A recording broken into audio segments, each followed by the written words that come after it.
Cada vez mais está sendo frequente eu encontrar empresas que têm abundância de recursos e não só de dinheiro, tem muito de alguma coisa, não consegue fazer acontecer. E não consegue ver a inovação acontecendo. Então, a reflexão que eu quero trazer aqui hoje, eu trouxe alguns temas, né? Por que a inovação falha? O nosso papo hoje é um pouco sobre fazer a inovação acontecer. E quando surgiu esse convite, falar para a turma que acompanha o Marcelo Pimenta, o Menta, ele dá muitas dicas. Eu acompanho ele, eu aprendo muito com ele. A gente sempre fala de fazer a inovação acontecer num tom positivo, de que assim, olha, faça isso, faça aquilo, operacione isso, use essa técnica, utilize essa nova tecnologia, faça um workshop. A gente sempre fala que a gente precisa fazer alguma coisa. Eu tenho pesquisado muito o que não fazer ou o que deu errado. Existem várias pesquisas sobre isso. Eu quero trazer um tom reflexivo, o que a gente está fazendo de errado e que não está deixando a inovação acontecer. Quando a gente começou, o Menta também, a gente não tinha essa palavra inovação tão clara, era uma coisa muito de professor pardal, era uma coisa muito distante da realidade das empresas, das pessoas. E inovação, eu me lembro muito de ouvir sobre inovação, ou entender esse conceito de inovação. Nos últimos 7 anos, a gente estava ali desenvolvendo alguns projetos, tive a oportunidade de ser contratado para desenvolver uma plataforma para um grande banco, e ali eles estavam contratando a IDEO. Gente, a IDEO, que popularizou o Design Thinking, essa ferramenta aí que o Menta também domina muito bem, foi uma das grandes propulsoras, apesar de ser um termo histórico, apesar de ter conceitos muito antigos, mas isso ajudou a propagar a inovação, que a gente conhecesse, ouvisse falar mais de inovação. E aí, do tema que a gente começou a entender o que é inovação, que a gente precisa de inovação até hoje, a gente tem visto as empresas cada vez mais conscientes, cada vez mais voltadas para isso, cada vez mais direcionadas. A gente vê pessoas que a gente nunca imaginaria falando, olha, inovação é prioridade. A gente viu nesse universo um cara que é fantástico, um dos homens mais ricos do Brasil. Ele fala assim, eu sou um dinossauro apavorado. E ele falou numa humildade que eu admiro muito, e ele imediatamente, a gente está vendo todos os esforços, e a disposição de dinossauro apavorado, o cara já está ali fazendo com as empresas dele vários movimentos de inovação incríveis. Mas a gente tem que entender que vai para a superfície algumas poucas iniciativas.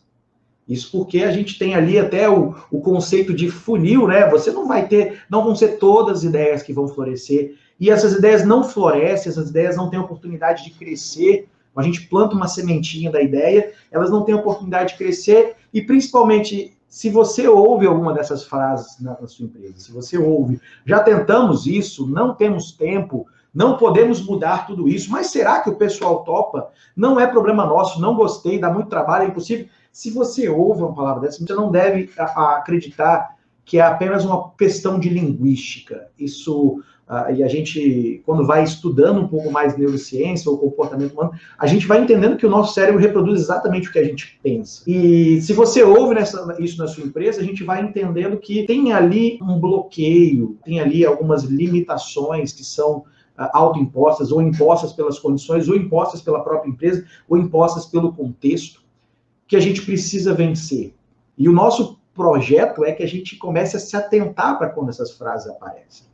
Se atentar por que a gente fala isso, por que a gente está usando essas expressões, e mais precisamente eu queria refletir com vocês. Essa aqui é uma reflexão aberta, né? Por que a inovação falha? A gente pode encontrar vários e vários assuntos, motivos, temas, culpados, você pode tratar como você quiser. Mas eu quero trazer uma reflexão hoje para nortear o nosso papo, porque daqui a pouquinho a gente vai conversar mais, sobre duas coisas. A primeira coisa é sobre a falta. Sempre está faltando alguma coisa, né, gente? O tempo todo a gente vai estar falando, mas é porque a gente não tem isso, é porque a gente não tem aquilo, é porque a gente precisa disso. A gente sempre coloca falta. Mas eu queria trazer aqui a falta juntamente com o excesso. Cada vez mais está sendo frequente eu encontrar empresas que têm abundância de recursos e não só de dinheiro, tem muito de alguma coisa e não consegue fazer acontecer. E não consegue ver a inovação acontecendo. Então, a reflexão que eu quero trazer aqui hoje, eu trouxe alguns temas, né? Por que a inovação falha? Falta / excesso de visão. Quando falta visão e a liderança não consegue apontar um rumo, ou um para onde, ou principalmente um porquê, a palavra porquê é muito forte. Quando falta porquê, ou quando excede porquê, quando a gente tem porquê demais. Quando a gente tem uma ambição vencedora, que ela extrapola os limites do que a gente consegue executar naquele momento, a inovação falha. A inovação falha com falta de investimento, mas também com excesso. Essa você não esperava. Excesso de investimento. Eu já vi ideias que, pela falta de restrição orçamentária, pela falta de limites, pela falta de ter ali um teto ali, aquela inovação, ela foi crescendo, quando você vê o MVP de um ano, um MVP que durou mais do que 6 meses para acontecer, a coisa vai crescendo, crescendo. Por quê? Porque a gente tem dinheiro, contrata mais gente, coloca mais gente, contrata isso, contrata o consultor lá do Vale do Silício para vir aqui fazer um workshop de design thinking. Quando a gente tem excesso de investimento, a inovação também pode vir a falhar. Quando a gente tem falta / excesso de estrutura. E eu falo isso em termos de organização, está intimamente ligado com a segunda parte, excesso de processos. Quando a gente não tem estrutura mínima suficiente, quando a gente tem muita estrutura, isso pode nos atrapalhar. Quando a gente tem muito processo ou nenhum processo, isso pode nos atrapalhar. Ou quando a gente tem falta / excesso de tecnologia, isso também pode nos atrapalhar. A gente precisa ter a combinação, ou até a falta, excesso da combinação disso tudo. Isso pode fazer com que a inovação não aconteça. E para ter outras dicas poderosas como essa, você se inscreve aqui no canal, ativa as notificações e contribui para que mais pessoas possam também estar ativando a mentalidade inovadora.